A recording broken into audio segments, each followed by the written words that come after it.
Hello, hi friends, welcome back to my channel. Here is a non-spoiler movie review of the film Buddy. First thing first, movie నా experience చెప్పాలంటే movie అయితే okay and మూవీలో చాలా minus points ఉన్నాయి, అలాగే plus points ఉన్నాయి. ప్రతి ఒక్క దాని గురించి కూడా డీటెయిల్గా తెలుసుకుందాం. దానికన్నా ముందు మన వీడియోని చాలా మంది చూసినారు కానీ లైక్ మాత్రం చేసుకోవడం లేదు ఫ్రెండ్స్. అండ్ ఈ వీడియోని చేసి మేము చాలా కష్టపడతాం. మీరు ఒక్క లైక్ చేస్తే నెక్స్ట్ వీడియో ఇంకా దీనికన్నా బాగా రెడీ చేసి ట్రై చేస్తాం.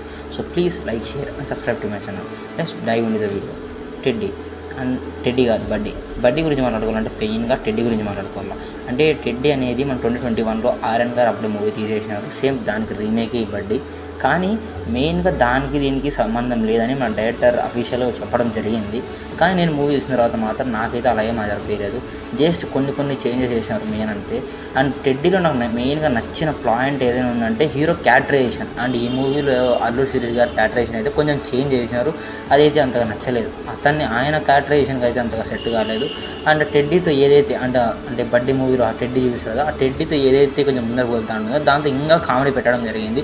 అంత అవసరం లేదు, ప్లస్ అంత ఓవర్ అయిపోతుంది అనమాట. అంటే ఇప్పుడు 2021 ఉన్న ఇయర్స్ ఉన్న అమ్మాయి ఆ టెడ్డీలోకి ఆత్మ వెళ్ళి దాంట్లో నుంచి మాట్లాడేటప్పుడు అంత సన్న పాప మాదిరి ఎట్లా మాట్లాడుతుంది, అంత కామెడీ ఎట్లా ఉంటుంది అనేది కొంచెం లాజికల్గా ఇట్స్ నాట్ వర్కింగ్ అనమాట. అండ్ అది పరిస్థితి. అండ్ ఈ మూవీ దానికి రీమేక్ మాదిరి ఉంటుంది.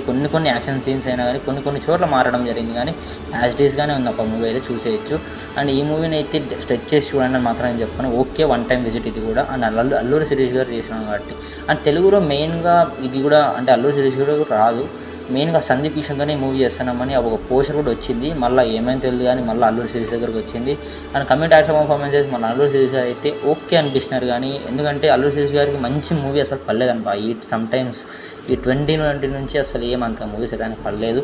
పడితే ఆయన టాలెంట్ అనేది బయట తెలుస్తుంది. అండ్ అప్కమింగ్ మూవీస్లో ఏమైనా పడతారేమో చూడాలా.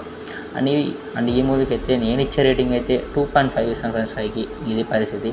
అండ్ మళ్ళీ కొత్త రివ్యూతో మళ్ళీ మీ అందరి కోసం. అంతవరకు బై ఫ్రెండ్స్.